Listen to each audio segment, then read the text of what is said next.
अस्सलामुअलैकुम।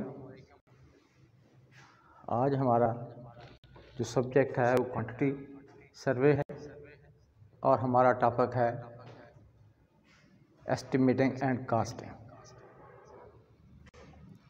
इसमें हमने सिविल इंजीनियरिंग के जितने भी या दूसरे कोई काम है जो स्ट्रक्चर है, कंस्ट्रक्शन का है, किसी का भी, उसके बारे में क्वांटिटीज़ कैलकुलेट करनी है और उसके साथ साथ उसका कास्ट को मालूम क्या करना है। इसको डिटेल्ड एस्टिमेट भी कहा जाता है। रफ कास्ट एस्टिमेट पहले हम पढ़ चुके हैं, उसकी थोड़ा सा रिवीजन करा देते हैं कि रफ कास्ट एस्टिमेट हमारा लेंथ का हो सकता है, एरिया का हो सकता है, प्लेन्थ एरिया हो सकता है, कवर्ड एरिया हो सकता है। ये सारी चीज़ें हमारी उसके मुताबिक हम एक अंदाज़न उसकी कीमत लगाई जाती है, अंदाज़न उसका एस्टिमेट लगाया जाता है, जिससे हमें उस प्रोजेक्ट की ऐसी कीमत का पता चलता है जिसका हम एक सिर्फ अंदाज़ा लगाते हैं। वो ओरिजिनल एस्टिमेट जब बनेगा, डिटेल्ड एस्टिमेट बनेगा, उससे वो कम भी हो सकती है और ज़्यादा भी हो सकती है। इसमें ये नहीं कितना कम या कितना ज़्यादा हो सकता है, इसके बारे में कुछ नहीं कहा जा सकता। लेकिन हमारा जो एस्टिमेट है या डिटेल्ड एस्टिमेट है, इसमें हमने हर क्वांटिटी को अलग-अलग कैलकुलेट करना है। हर चीज़ के बारे में हमें पता चल जाता है इसमें कि हमारे पास बिल्डिंग का कितना काम है, इलेक्ट्रिफिकेशन के लिए कितने पैसे चाहिए, ये तमाम चीज़ें हम उसमें डिटेल्ड एस्टिमेट में कैलकुलेट कर सकते हैं। इसके लिए मुख्तलिफ मेथड हैं। पहले नंबर पर तो हम इसके लिए डिटेल फाउंडेशन की लेंगे। फाउंडेशन वर्क, फाउंडेशन से हम प्लिंथ लेवल पर, इसकी प्लिंथ लेवल है, प्लिंथ लेवल से उसका कवर्ड एरिया आ जाता है। कवर्ड एरिया में अब सारी चीज़ें जो रफ़ कास्ट एस्टिमेट होता है वो हमारा रफ़ ड्राइंग या सिंगल लाइन प्लान पे होता है, क्योंकि उस ड्राइंग में जो सिंगल लाइन प्लान ड्राइंग है उससे हमें प्रॉपर उसकी ना तो थिकनेस का पता चलता है वाल का, ना कुछ और। लेकिन जो डिटेल्ड एस्टिमेट है, इसके लिए हमें डिटेल्ड ड्राइंग की ज़रूरत होती है, जिसमें उसमें ऊंचाइयां हैं, चौड़ाइयां हैं, गहराइयां हैं, ये तमाम चीज़ों को हम मद्देनज़र रखते हैं। इससे हम आपका ये काम किया जाता है।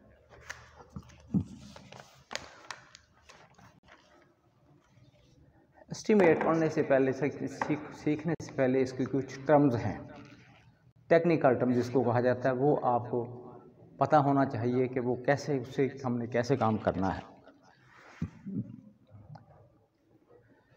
नंबर एक, एक्सटर्नल सर्विसेज।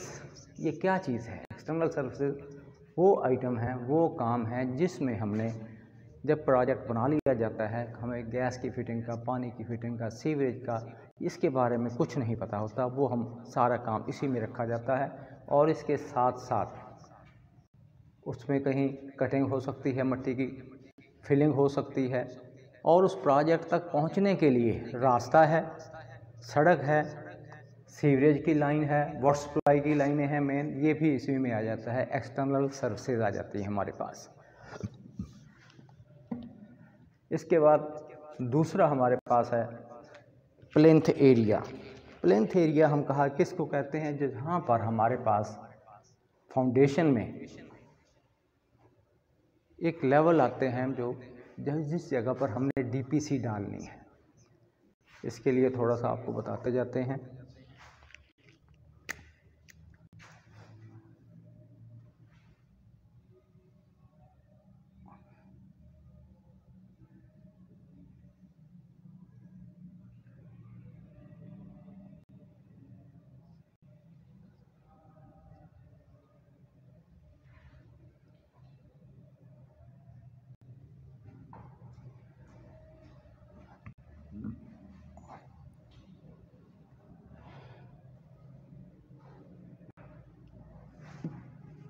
ग्राउंड लेवल, और ये हमारे पास इस किस्म की हमारे पास ड्राइंग एक होगी जिसमें हम बताएंगे ये हमारा जीएल लेवल है। इसको इस सिंबल भी इसका ये इससे भी ज़ाहिर करते हैं। अब जो हमारा प्लिंथ लेवल का एस्टीमेट है, प्लिंथ एरिया का, उसमें क्या कहेंगे कि जिस जगह पर डीपीसी डल गई है इसको प्लिंथ लेवल भी कहा जाता है। ये पीएल से इसको ज़ाहिर किया जाता है, प्लिंथ लेवल। अब इसमें प्लिंथ लेवल से नीचे जो हिस्सा है स्ट्रक्चर का, उसको हम सब स्ट्रक्चर भी कहा जाता है और फाउंडेशन भी कहते हैं। प्लिंथ लेवल से ऊपर वाला हिस्सा है उसको सुपर स्ट्रक्चर कहते हैं हम, और उसकी डिटेल अलहदा बनाई जाती है। जितना भी काम हमने करना है इसके लिए ये जहन में रखना चाहिए कि हमारे पास इस चीज़ को हम कहा जाता है आपका प्लिंथ लेवल क्या है, सुपर प्लिंथ लेवल पे ऊपर जाना है, नीचे लाना है, ये फाउंडेशन नीचे आ जाएगी। ये तकसीम करती है दो हिस्सों में स्ट्रक्चर को, एक वो हिस्सा जो बुनियाद कहलाता है, दूसरा वो हिस्सा जो सुपर स्ट्रक्चर कहलाता है, जिसके ऊपर हमने छतें वगैरह जो कुछ भी डालना है, उसके बाद बाकी काम होता है। फिर आ जाता है एक एस्टिमेट का तरीका है फ्लोर एरिया। अब इसमें कुछ नहीं देखा जाता कितनी गहराई हैं बुनियाद की, कितनी ऊंचाइयाँ हैं ऊपर स्ट्रक्चर की। हमने जिस हिस्से पर फर्श डालना है उसकी लंबाइयाँ चौड़ाइयाँ हम मेजर कर लेते हैं, उसी के मुताबिक एरिया के मुताबिक हम इसको मल्टीप्लाई करना है, जो कुछ इसके का करना और रेट हमारा उससे पता चल जाता है कि अंदाज़न उसका हम एक रेट लगा लेते हैं कि कैसे उसको हमने कैलकुलेट करना है। वो एस्टीमेट कहलाता है फ्लोर एरिया। इसके बाद आ जाता है कारपेट एरिया। अब देखें कारपेट एरिया और फ्लोर एरिया में फ़र्क है। ये कारपेट एरिया, फ्लोर एरिया आपका हर जगह में आ सकता है, वॉशरूम में भी आएगा, किचन में भी आएगा, बाकी हिस्सों में भी आएगा। लेकिन जो आपका कारपेट एरिया वो इलाका जहाँ पर हमने कारपेट बिछाना है, गैलरीज हैं जिसमें कमरे हैं, ड्राइंग रूम कह लें, ये आपका टीवी लॉन्ज वगैरह, ये सारा एरिया हमने वो कैलकुलेट करना होता है जहाँ पे हम कारपेट बजाते हैं। इसके मुताबिक भी हम एस्टीमेट बनाते हैं। ऐसे एस्टीमेट को जो कारपेट एरिया से हमने करना है उसके मुताबिक उसको हम कारपेट एरिया कहा जाएगा।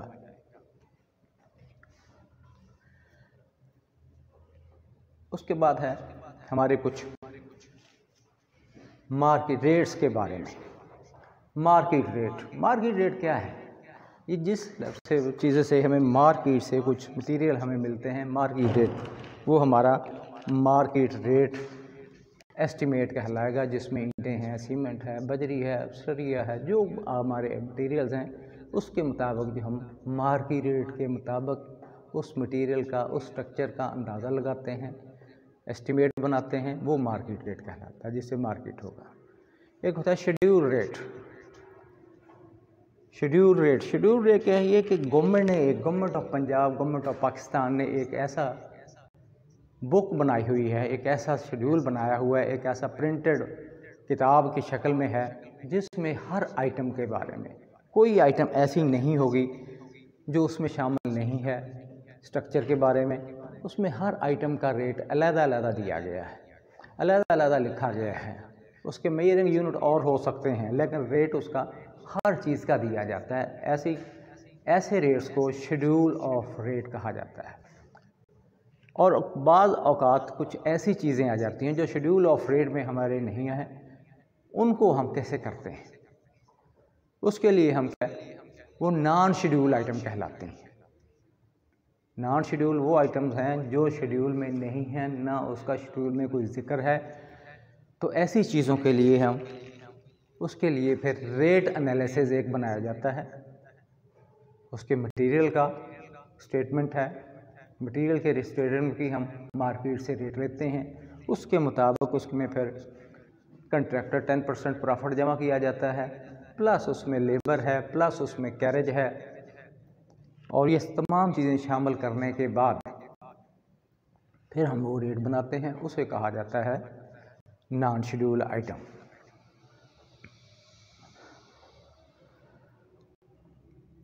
अब है प्रीमियम। एक होता है लफ्ज़ प्रीमियम, इसमें टेक्निकल टर्म हमारी है। प्रीमियम क्या है कि जब कोई काम है, शेड्यूल ऑफ रेट के मुताबिक काम हो रहा है, लेकिन इत्तफाकन मार्केट के रेट बढ़ जाते हैं, उसमें काफ़ी फ़र्क आ जाता है, ऐसी सूरत में हम शेड्यूल ऑफ रेट नहीं दे सकते, क्योंकि रेट मार्केट में ज़्यादा बढ़ गए हैं। इसलिए हमने वहाँ पे उसको थोड़ा रेट के साथ, जो मार्केट के रेट के हिसाब एक रूल बनाते हैं, एक पैमाना बना लेते हैं, जिसके तहत हम उसको उतनी पेमेंट बढ़ा देते हैं, परसेंटेज के हिसाब से उसको बढ़ा दिया जाता है। इसको कहा जाता है प्रीमियम। और एक है रिबेट आइटम। रिबेट क्या है कि वो चीज़ है, अगर मार्केट में शेड्यूल ऑफ रेट के मुताबिक रेट कम हो गए हैं तो उस सूरत में हम बढ़ा देते हैं। अगर ज़्यादा हो जाए तो हम पेमेंट बढ़ाते हैं, अगर कम हो जाता है वो पेमेंट उससे माइनस कर लेते हैं। जितनी परसेंटेज के हिसाब से मार्केट से रेट कम हुए हैं, उस कम होने से जो कीमत बढ़ाई कम की जाती है उसको हम क्या कहते हैं, रिबेट। फिर हमारे पास आगे है कंटीजेंसी। Number 9, contingency. कंटीजेंसी क्या है? ये वो अखराजात हैं किसी के एस्टीमेट के लिए जिसमें कुछ ऐसे मामलात हैं, कुछ सुपरवाइज़ करना है तो कुछ लोगों ने, जिसके लिए हम सुपरवाइज़र कह लें, कंसल्टेंट लेना है, कोई और काम करने हैं, तो वो हम हर एस्टीमेट में 3 से 5% तक कंटीजेंसी उस टोटल एस्टीमेट की कास्ट हम उसमें जमा करते हैं, जिसका काम क्या है कि ऐसे मुलाजमीन जो उसको सुपरवाइज़ करेंगे, आर्जी तौर अमला होता है ये, जिसमें सुपरवाइज़र है, क्वालिटी कंट्रोल करने वाला बंदे हैं, वाटरमैन हो सकता है पानी की तराई करने के लिए मुख्तलिफ, और उस वहाँ पे चौकीदार का निज़ाम भी बनाना पड़ जाता है। तो ऐसे लोगों के लिए हम जो अखराजात देते हैं या उसकी सैलरी देते हैं या उसकी पे देते हैं, वो सारे का सारा हमारे पास कंटीजेंसी में चलता है। ये 0.5% है, मतलब 6% है, 5% है, अगर 2.5% हम मुलाजमीन के लिए रखेंगे, 2.5% जो है वो अमाउंट होगी अगर कहीं उसमें एमरजेंसी कोई काम ऐसा आ गया था जो एस्टीमेट में पता नहीं चला हमें। जब हमने फाउंडेशन बनानी है तो वहाँ पे पता चलता है सीवर लाइन है या वाटर सप्लाई की लाइन है, सुई गैस की लाइन है, उसको वहाँ से हटाने के लिए जो अखराजात करने पड़ेंगे वो भी हमें कंटीजेंसी से ही करने पड़ते हैं।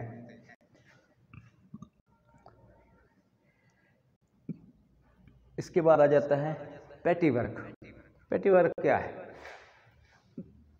ये जब एस्टीमेट बनाया जाता है उस वक्त हमें पता नहीं होता इसकी क्या पैमाइशें होंगी, क्या इसको हम कैसे कैलकुलेट करेंगे, तो उसके लिए फिर एक अंदाज़न अखराजात रख लिए जाते हैं, उसके लिए वो मुख्तस कर दिए जाते हैं। हाँ, बजट थोड़ा एस्टीमेट में परसेंटेज जमा कर लेते हैं उसकी कास्ट में, ऐसे काम को हम पेटी वर्क कहते हैं। Capital cost. अब कैपिटल कास्ट क्या है?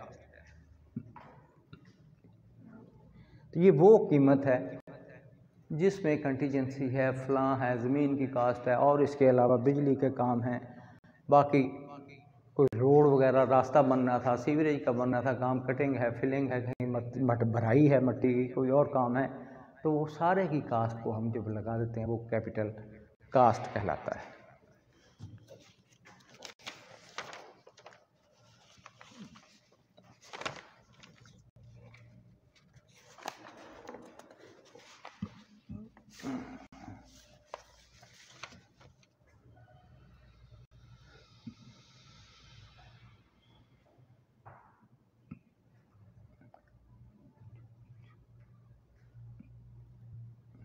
एक है लफ्ज़ हमारी टेक्निकल है, टर्म है फेडेक। ये फेडेक है क्या भला? ये इंटरनेशनल लेवल के तमाम इंजीनियरों की एक सोसाइटी है, एसोसिएशन है। अक्सर आपने इसमें फेडेक का ख़बरों में भी तज़किरा सुनते हैं कि पाकिस्तान के लिए वो बंदे आए हुए हैं इंजीनियर्स, वो ये उन्होंने प्रोजेक्ट रिजेक्ट कर दिया है या सिलेक्ट कर दिया है। इसमें ये एक तंजीम है, ये एक इंटरनेशनल लेवल की, जिसका पाकिस्तान भी मेंबर, पाकिस्तान इंजीनियरिंग काउंसिल भी इसकी मेंबर है। और इसमें काम होता क्या है कि जितने बड़े प्रोजेक्ट हैं वो इंटरनेशनल लोग, हम यूनियन के साथ, इस ग्रुप के साथ मिलकर उसके बारे में माहिराना राय और इसके बारे में कोई अगर प्रॉब्लम आ जाए उसको हल करने के लिए ये सारे मामला इसमें डिस्कस करते हैं। ये हदायत देती है अगर ये एजेंसी, ये तंजीम किसी प्रोजेक्ट को रिजेक्ट कर दे, वो बनाया नहीं जा सकता, किसी से हमने दूसरे मुल्कों से फ़ंड लेने हैं तब भी इसी तंजीम के थ्रू हमारी जो पाकिस्तान की गवर्नमेंट उसको अप्रूव करवाएगी, तब उसको जाके ये फेडक जो है हमारे लिए, ये तंजीम जो है, ये हमें फिर कर्जा दिलवाना या उस काम के बारे में कोई टेक्निकल कंसल्टेशन लेनी, या उसके साथ साथ कोई प्रॉब्लम हो जाता है किसी जगह किसी मुल्क के साथ हमारा लड़ाई से मुराद उस प्रोजेक्ट के बारे में कोई गलत फहमी पैदा हो जाती है, तो इस तंजीम का काम ये भी है कि वो उस प्रोजेक्ट के बारे में इंजीनियर्स के साथ, कंसल्टेंट के साथ उन लोगों का पैचअप करवाए, उन लोगों को समझाए बताए कि काम ये इस तरीके से किया जाता है। ये हमारे कुछ थे। उसके बाद आ जाता है लास्ट और एक bill of quantity. Bill of quantity से मुराद क्या है कि ये हमने जो भी जब काम शुरू किया जाता है तो फिर गवर्नमेंट, ठेकेदार ने, फर्म ने, कंपनी ने उस डिपार्टमेंट से बिल लेना है, अपनी पेमेंट का तगाज़ा करना है। वो कैसे तगाज़ा करेगी कि उसने एक ऐसा काम करना है जिसमें एक क्वांटिटीज़ की तमाम लिखेंगे, क्योंकि हमारा डिटेल्ड एस्टीमेट है, उसमें तमाम चीज़ें हर आइटम रेट पर बनाया जाता है। आइटम रेट पर उसके हम तज्जिया करते हैं, आइटम रेट पर उसका हम कॉन्ट्रैक्ट देते हैं कि उस बंदे ने, ठेकेदार ने कितने परसेंट इस पर अबव जाना है, कितने परसेंट लो रेट पे देगा, तो उसी रेट के मुताबिक हमने उसको बिल भी देना है, उसकी आइटम बनानी है, उसकी आइटम रेट की क्वांटिटी कैलकुलेट करनी है। जब क्वांटिटी कैलकुलेट करते गोशवारा बना लेते हैं, उसको हम कहते हैं बिल ऑफ क्वांटिटी। अब इसी बिल ऑफ क्वांटिटी के साथ अगर हम उसके साथ रेट लगा देते हैं,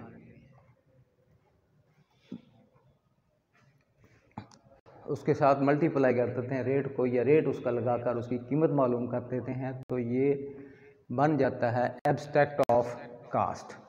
ये हमारी कुछ बिल बनाने के लिए, क्वांटिटी डिटेल एस्टीमेट के लिए, ये कुछ हमारी टेक्निकल टर्म्स थी।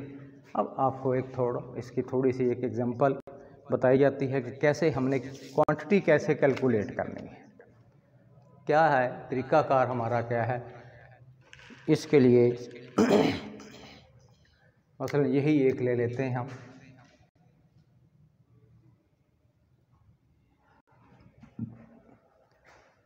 कोई भी आप लंबाइयाँ चौड़ाइयाँ लिख सकते हैं, कुछ एक स्टैंडर्ड है हमारे पास। फ़र्ज़ करें अगर ये हमारे पास दीवार है 9 इंच की, ये इसकी थिकनेस है। उसके बाद हमारे पास ये 13 इंच, 13.5 इंच, 4.5 इंच का ऑफसेट रखा जाता है, और ये लास्ट में हमारे पास ऑफसेट है 6 इंच का। ये 6 इंच से 9 इंच रखा जाता है। चलें हम 6 इंच इसको कर लेते हैं। अब इसके लिए हम ड्राइंग बना लेते हैं, उसके मुताबिक क्वांटिटीज़ की कैलकुलेट करेंगे। एक कमरा ले लें, एक दीवार ले लें, सिंगल वाल ले लें, अभी कर लेते हैं। उसके साथ फिर उसको हमने कैसे एक ग्राफ की शक्ल में कैसे लिखना है, कैसे उसकी क्वांटिटी हमने कैलकुलेट करनी है, और फिर उसके बाद कैसे इसका बिल बनाया जाएगा। यही हमारा एक चैप्टर है पूरा इस मामले में। अब इसके साथ कुछ फरमाइशें लिख देते हैं।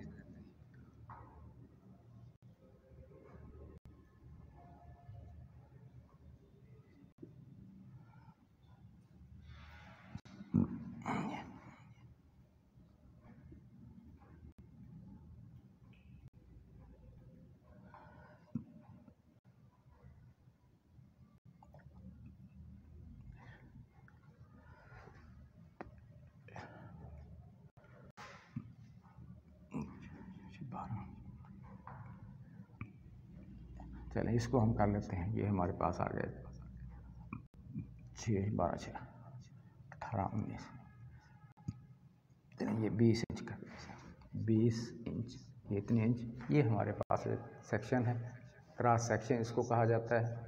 ये हमारा है ब्रिक मेसरी का करते हैं, ये सिंपल ब्रिक मेसरी का इसमें। अब इसके लिए हम सिंपल एक दीवार बना लेते हैं। पहले नंबर पर सिंपल एक दीवार है, ये हमारे, इसके बाद क्या है इसकी चौड़ाई। अलग-अलग इसको कैलकुलेट करेंगे।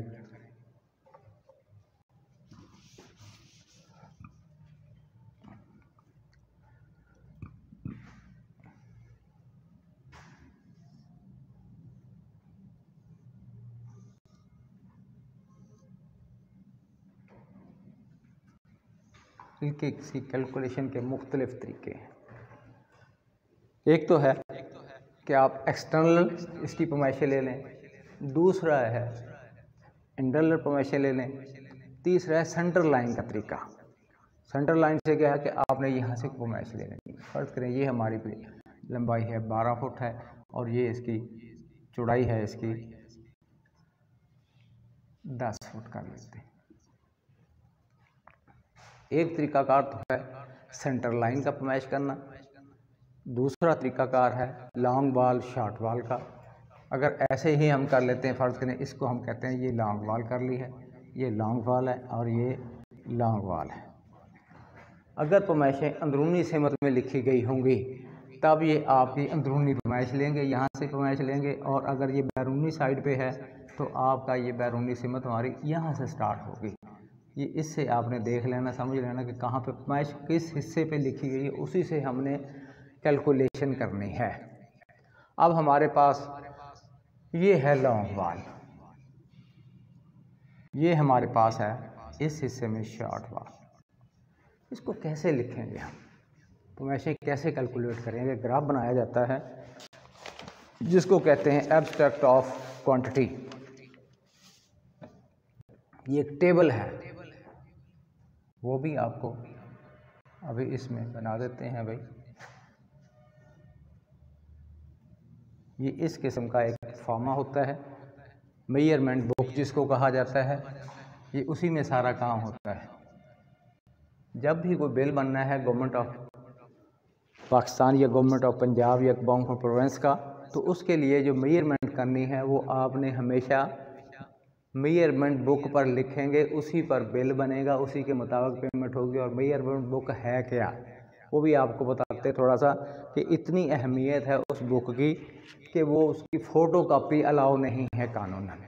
कोई बंदा उसकी फ़ोटो कापी नहीं कर सकता, ना अपने पास रखी जा सकती है। अगर कोई सब इंजीनियर, क्योंकि ये किताब या मेजरमेंट बुक सब इंजीनियर के पास होती है, ये डिप्लोमा होल्डर ही सब इंजीनियर कहलाता है, एसोसिएट इंजीनियर कहलाता है। अगर इससे ये मेजरमेंट बुक भीग जाती है, डैमेज हो जाती है, गुम हो जाती है, तो ये समझ लें कि आपकी नौकरी ख़त्म हो चुकी है, ख़त्म हो जाएगी। आपको समझते हैं अगर किसी वजह से आप बच भी जाते हैं तो आपको सज़ा के तौर पर कहा जाएगा कि 10 साल के लिए, 7 साल के लिए, 5 साल के लिए अब दोबारा मेजरमेंट बुक आपको इशू नहीं होगी और ना आपको कोई काम अलाट होगा वहाँ। फिर आप सब इंजीनियर होंगे, जस्ट एक क्लर्क होंगे, आएंगे और बैठ कर चले जाएंगे।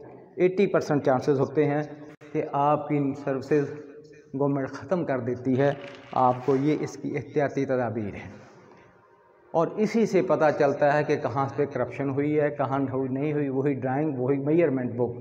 अगर आपने ड्राइंग जो बनी हुई है उससे भी हटकर काम किया है तब भी आपके लिए ये नुकसानदेह होगा। इसकी जब फ़ोटो कापी नहीं, सारा कुछ नहीं हो सकता, तो ये ख्याल करें उसके ऊपर भी ऐसा ही एक ग्राफ हर पेज पे बनाता है। पहला नंबर पे क्या है कि सीरियल नंबर, सीरियल नंबर। उसके बाद है डिस्क्रिप्शन,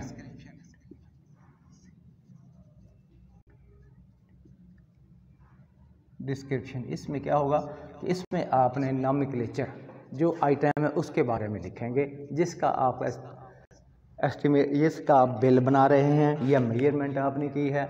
उसके बाद होगा नंबर। अब देखिए पहले सीरियल नंबर है, अब यहाँ पे क्या है, नंबर है। ये नंबर क्या है, फ़र्ज़ करें एक दीवार है 4-10, वो ये चीज़ों के बारे में, आइटम के बारे में नंबर है कि आपके पास एक साइज़ की कितनी चीज़ें हैं। उसके बाद आ जाएगा L, B और H। उसके बाद यूनिट, यूनिट के बाद आपका रिमार्क्स। यहाँ लिख देते हैं नंबर, लेंथ, B से ब्रेड्थ है और H हाइट या डेप्थ, H या D। और उसके बाद आ जाएगा आपका यूनिट।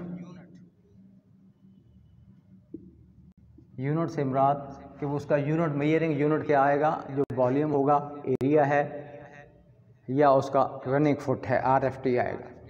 उसके बाद है रिमार्क्स।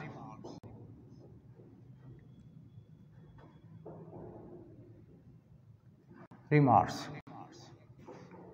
मसलन यही हमने जो ड्राइंग बनाई है या वो मैच लिख दी है, इसके मुताबिक हमने यहाँ इसकी कैलकुलेशन करेंगे। मसलन आइटम नंबर, ये हम सीरियल नंबर का है 1। अब यहाँ देखें मैंने लिखा हुआ है GL, ग्राउंड लेवल। अब जब पहला आइटम जब आपने काम स्टार्ट करेंगे तो इसका मतलब है कि हमने ये ज़मीन के नीचे से शुरू हुआ है और इसकी हमने क्या करना है, कटिंग करनी है, खुदाई करनी है, तभी ये हम बनाएंगे। कितनी खुदाई का और मैश कितने कैसे कैलकुलेट करें, ये हमने यहाँ तक खुदाई करनी इस गहराई में।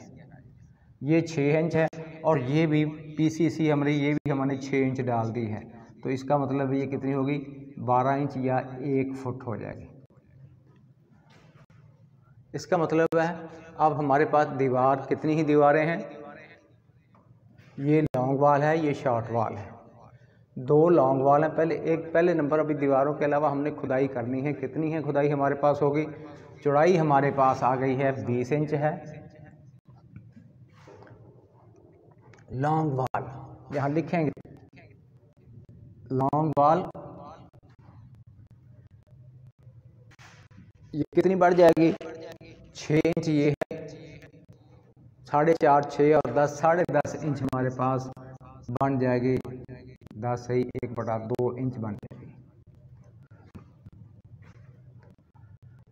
अब इसके लिए अब कोशिश करें आप कि आपके लिए कितना यूनिट एक ही रखना है, इंचों में रखना है, फीटों में रखना, जो भी है उसको ये अलग-अलग नहीं करना है, उसको आपने फुटों में बना।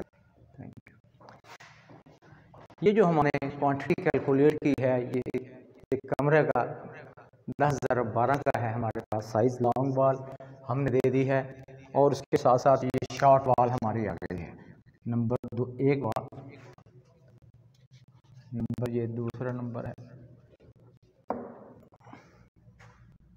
Number 2 short wall.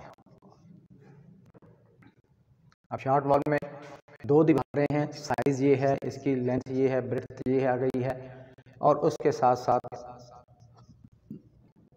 एक दीवार है और इसके साथ इसका यूनिट क्या है हमारे पास, CFT है, मेजर करनी है इसकी हमने, तो इसके लिए और क्वांटिटी हमारे पास ये आ गई है, रिमार्क्स के कमरे का आ गया है। अब इसके लिए अगर हो सकता है इसमें, अब ये हमारे पास सारे का सारा एक हिस्से का आ गया है। इसी तरीके से अपने ये DPC है, डिस्क्रिप्शन हमने क्या है, PCC डाली है, plane cement concrete. Item number 1 इसको है PCC, प्लेन सीमेंट कंक्रीट। इसी तरीके से PCC करेंगे। उसके बाद हमने दूसरा हिस्सा, ऊपर वाला हिस्सा 6 इंच कम हो जाएगा, दूसरा कम हो जाएगा। इसी तरीके से आपने क्वांटिटीज की कैलकुलेट कर लेनी है। जो हमारी ड्राइंग बन रही है इसी के मुताबिक सारा काम किया जाएगा। एक हिस्सा हो गया है, अब दूसरा हिस्सा इसका, ये PCC है हमारे पास, ये हमारे पास ब्रिक वर्क इन फाउंडेशन है, इसको कहा जाता है प्लेन सीमेंट कंक्रीट इन फाउंडेशन।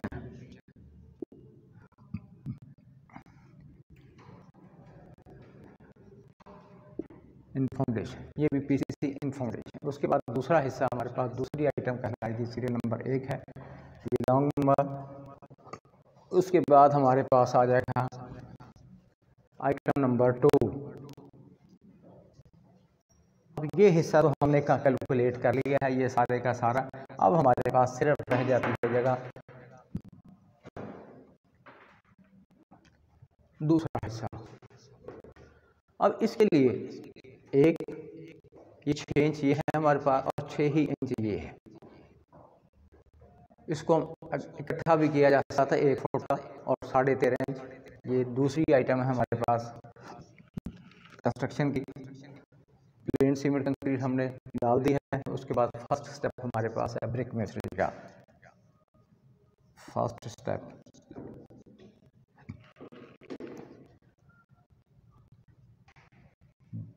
बर्न्ड ब्रिक वर्क, इस तरीके से भी इसको लिखा जाता है, पक्की ईंटों का काम। अब दीवारें हमारे पास इसमें लॉन्ग वॉल कितनी हैं, 2 हैं, 2 दीवारें हैं। लॉन्ग वॉल की साइज क्या बनता है हमारे पास, ये 13.5 इंच इसकी बनता है। और उसके साथ साथ इस चौड़ाई हमारे पास है 10 फुट। 10 फुट में हमने क्या काम किया है 4.5 इंच लॉन्ग बॉल, और उसी तरीके 10 12 है 12.5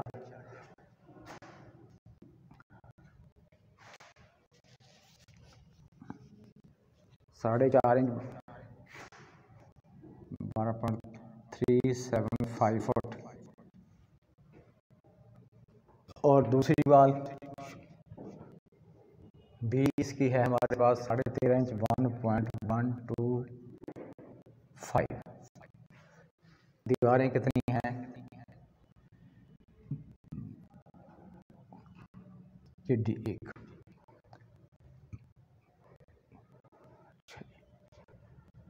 अब इसके बाद आ जाता है यूनिट हमारा CFT में ही है, और इसकी हम क्वांटिटी कैलकुलेट कर सकते हैं। इसी तरीके से ऊपर हमारे पास DPC आ जाती है, तीसरी आइटम DP और C, डैम प्रूफ कोर्स। ये हमारी पूरी लेंथ ही आएगी, ये 12 फुट ही आएगी। लॉन्ग वॉल हमारे पास कितनी है 12 फुट, और इसकी लेंथ आएगी 12 है, और बी इसकी 9 इंच है ब्रेड्थ इसकी। हाइट इसमें दो गलती लिखा गया थोड़ा सा, 2 दीवारें हैं, और ये 12 इंच है 12 फुट है, और 9 इंच का हम बनाएंगे 0.75 फीट बन जाएगा। ये हमारे पास